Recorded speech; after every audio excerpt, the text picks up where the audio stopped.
Angela di Satumcacal, and for today's video, I will show you the most thrilling adventure spot here in the Philippines that you should try and visit. Let's go!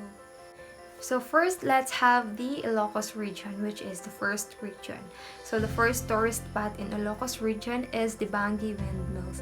It is dubbed as Ilocos Norte's giant electric fans, as these windmills face the sea to capture the strong northwesterly and southwesterly winds blowing inward the Ilocos Norte. So the second tourist spot in Ilocos region is the Calle Crisologo in Vegan, Ilocos Sur province. It is one of the most beautiful streets in the Philippines.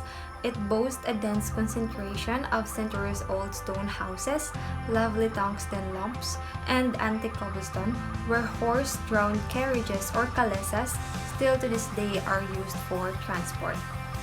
And now let's have Region 2, which is the Cagayan Valley. So the first tourist spot in Cagayan Valley is the Palawi Island. It is a serene ecotourism sanctuary famed for its pristine domain, virgin ecosystems, and geological formations, rich variety of terrestrial and aquatic wildfire, and spectacular landscapes found nowhere else. So the second tourist spot in Region 2 is the Calao Cave. It is an important part of the country's prehistoric part, as a human metatarsal was found in this cave last 2007, which antedates to about 67,000 years.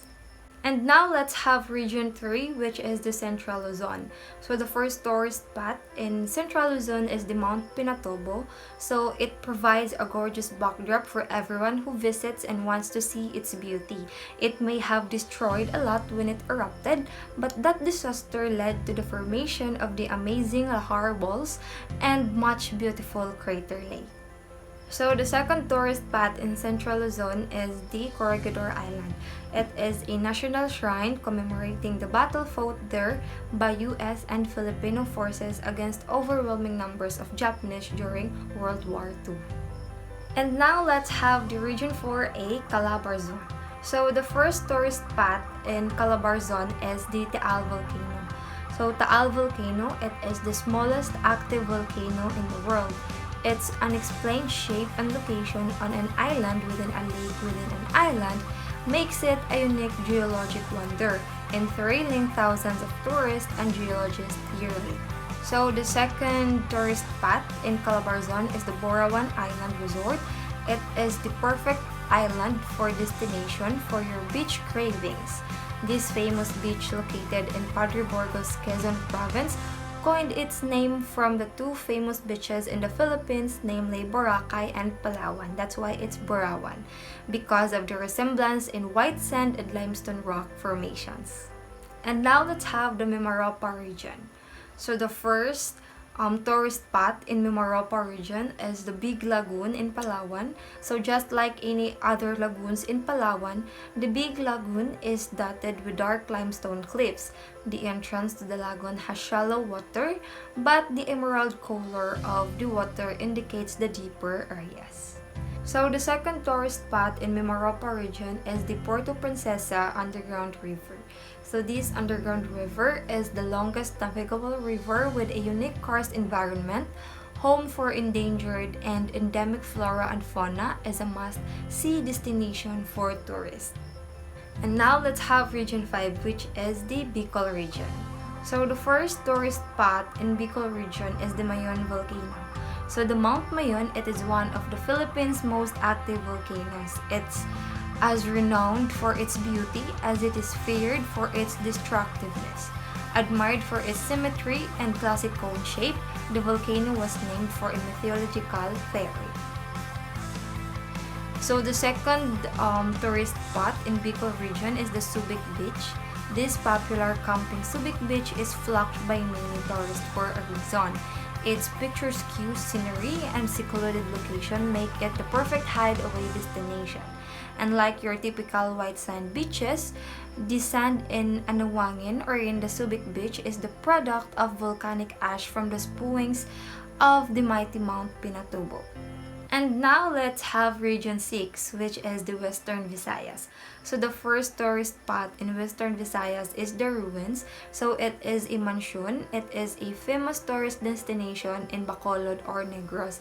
It is the remains of the mansions built by Don Mariano as a testament of his love to Maria Braga. So the ruins mansion is also known as the Taj Mahal of Negros. Amidst the cruelties of life in World War II, this testament still stood the test of time. So the second tourist spot in Western Visayas is the Lakawan Island. It is a 13-hectare banana-shaped island off the coast of Cadiz. It consists of pristine white sand, turquoise waters, and a family-run beach resort. The term Lakawan is derived from a Cebuano word lakaw, meaning to walk. The island may have gotten its name because during low tide, one has to literally walk or wade a long distance, 2 or more from the main island. And now let's have Region 7, which is the Central Visayas. So the first tourist spot in Central Visayas is the Chocolate Hills. So the majestic Chocolate Hills is one of the Philippines' most popular tourist attractions and is the top destination for Bohol tours. It got its name from its strange yet unique formation and rich vegetation that turns into chocolate brown during the dry months. So the second tourist spot in Central Visayas is the Hinagdanan Cave.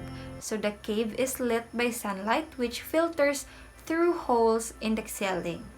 So the underground lake is a popular swimming spot.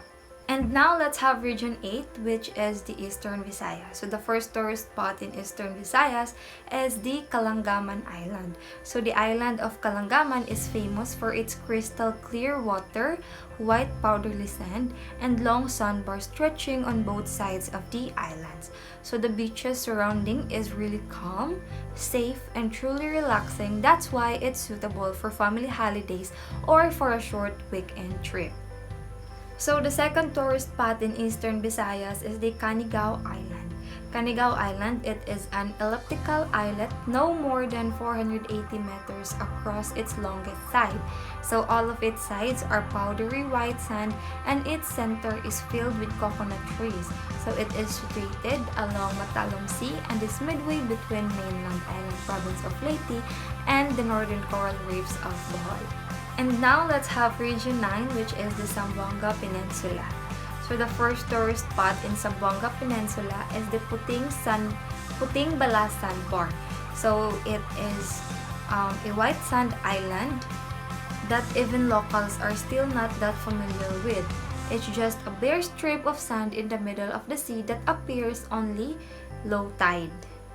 So the second tourist spot in Zamboanga Peninsula is the Once Islas.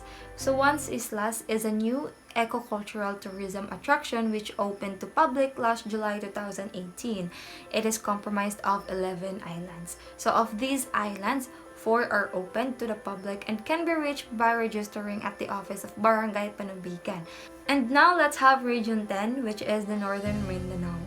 So the first tourist spot in Northern Mindanao is the Sunken Cemetery.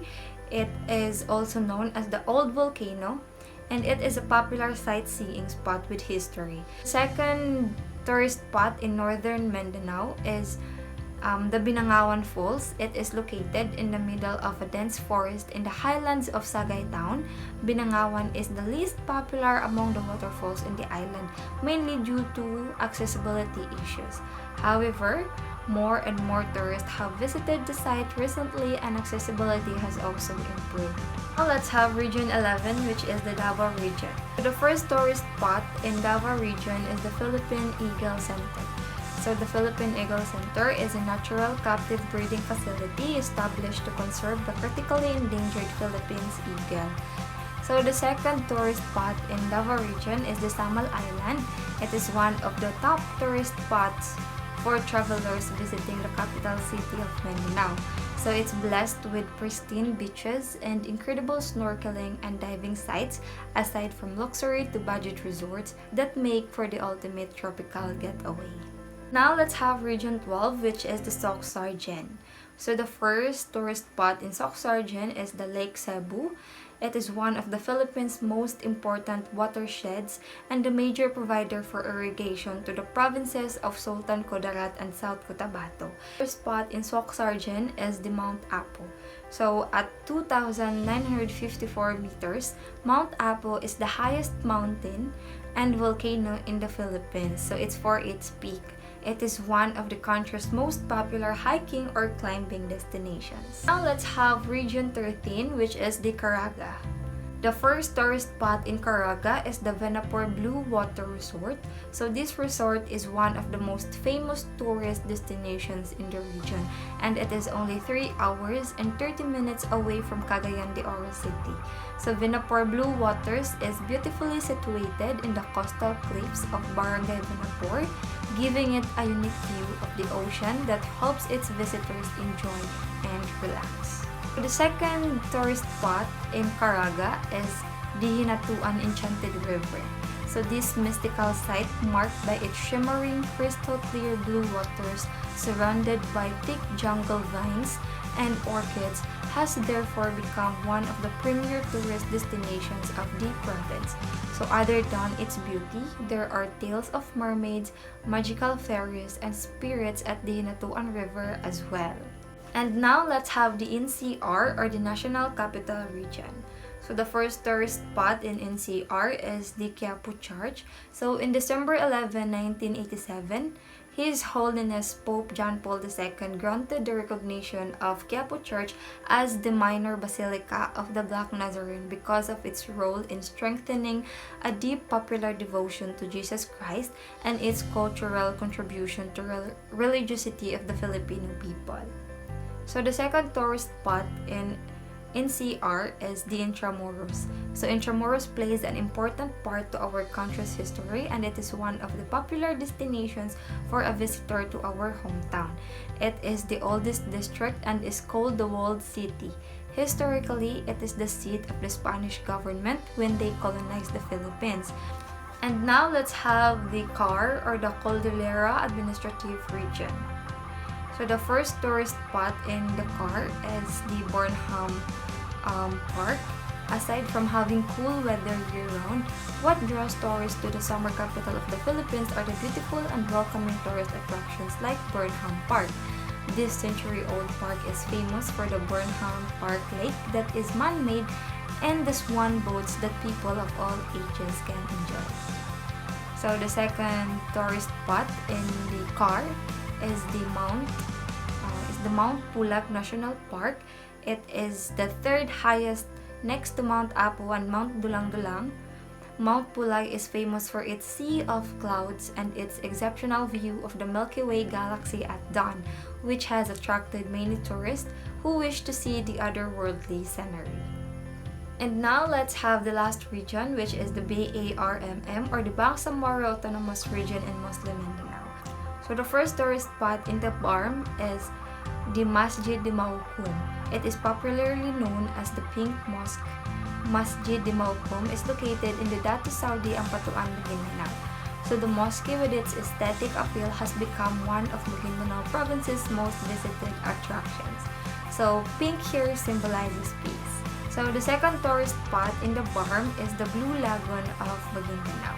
So the town of Datu Dinsinsuat in the province of Maguindanao has its own version of deep and enchanting blue pool, the Blue Lagoon in Barangay Marquez. So the Blue Lagoon has become a popular swimming destination among residents of Dos, Cotabato City, and neighboring places. And that's all, guys, for today's video. See you on the next vlog.